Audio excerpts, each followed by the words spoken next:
غریب تو غریب، مالدار سے مالدار مسلمانوں کو میں نے دیکھا عیسائی فادرز کے آگے زانو ادب طے کرتے ہوئے تاکہ ان کے بچوں کو مشنری اسکول میں داخلہ مل جائے، مگر ہم مشنری اسکول کی ٹکر کے اسکول نہیں بنا پائے۔ بین الاقوامی سطح پہ یونائٹڈ نیشنز میں مسلمانوں کی پرماننٹ کوئی سیٹ نہیں ہے سیکیورٹی کاؤنسل میں، نہ ان کا اپنا کوئی ویٹو پاور ہے۔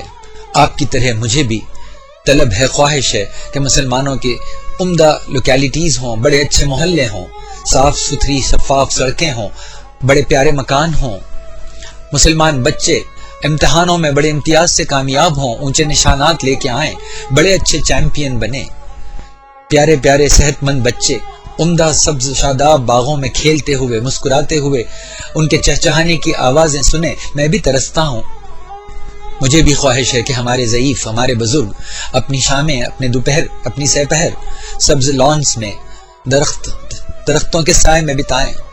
ممکن ہے نعت اور حمد پڑھتے ہوئے، جس طرح میں اکثر ہندو لوکیلٹیز میں دیکھتا ہوں ہندو بزرگوں کو بھجن اور کیرتن کرتے ہوئے اور مختلف طرح سے اپنے فرصت کے مراحل گزارتے ہوئے۔ یہ حق ملتا ہے مجھے، آپ نے مجھے یہ حق دیا ہے، میں نے یہ آپ کو حق دیا ہے کہ ہم دونوں اپنے گریباں میں جھانکیں، اپنے آپ سے پوچھیں کہ کیا ہم بھی توگڑیا اور نریندر مودی کی طرح کچھ حد تک ذمہ دار نہیں ہیں ہماری اس حالت پہ پہنچنے کی؟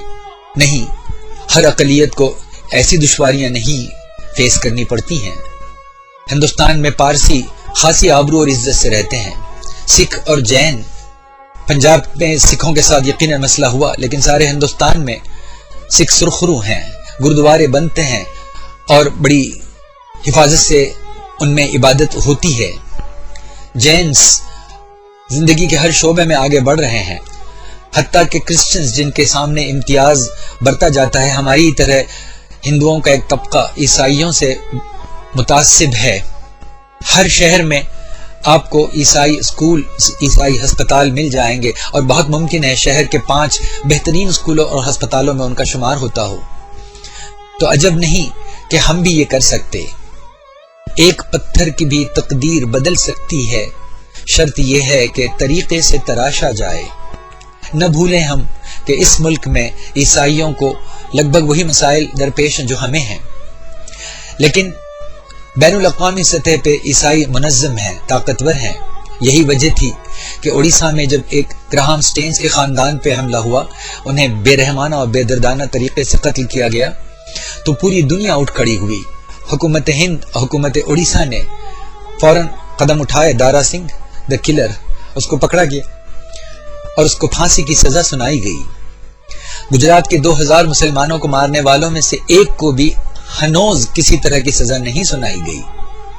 بلکہ اڑیسہ ہی میں یاد دلا دوں کہ دارا سنگھ نے گراہم سٹینز کو مارنے سے پہلے 2 مسلمانوں کو بھی مارا تھا، جس کی خبر تک ہمیں نہیں ہوئی کئی دن تک۔ ماحصل اس گفتگو کا بس یہ کہ ہم ڈسپینسبل ہو گئے ہیں، ہم گاجر مولی کی طرح اب بے اہم ہو گئے ہیں، اور اس کے ذمہ دار میں ہوں، آپ ہیں، ہم سب ہیں۔ یہ اس قوم کا حال ہے جس نے اس ملک پہ حکمرانی کی، اس ملک کو عدلیہ کے بہترین سٹینڈرڈز دیے، بڑی بڑی حکومتیں مہیا کی، بڑی سہولتیں مہیا کی، بلکہ آج بھی لینڈ ریفارمز میں، لینڈ ریونیوز میں یہ الفاظ ہمیں یاد دلاتے ہیں عہدے رفتہ کی: محصول، تحصیل، قانون، کارکن، منیم، شرشتہ دار، منصف، محکم، تعلقہ، ضلع۔ یہ گواہی دیتے ہیں اس بات کی کہ ہم کبھی منتظمین تھے، ایڈمنسٹریٹرز تھے، گورنرز تھے۔ ہندوستان بھرا پڑا ہے مسلم آرکیٹیکچر کے شاہکاروں سے۔ تاج محل اور گول گنبد اور چار مینار اور گولکنڈہ اور قطب مینار کو چھوڑیے، شاید ہی کوئی شہر ہوگا جہاں کے شاہکار پرانے آثار قدیمہ میں مسلمانوں کی بنائے ہوئی عمارات نہ ہوں۔ آرکیولوجیکل سروے آف انڈیا میں مسلمانوں کی بنائی ہوئی تعمیرات کا بہت بڑا ریکارڈ موجود ہے۔ ہندوستان کے زندگی کے ہر شعبے پر مسلمانوں کا چھاپ ہے۔ موسیقی، لباس، غذا، باغات، نشاط و شالیمار کے بنانے والے مسلمانوں نے اب ہریالی ہی گویا کھو دی۔ اب مسلم بستیوں میں ڈھونڈنے کو بھی پودے نہیں ملتے۔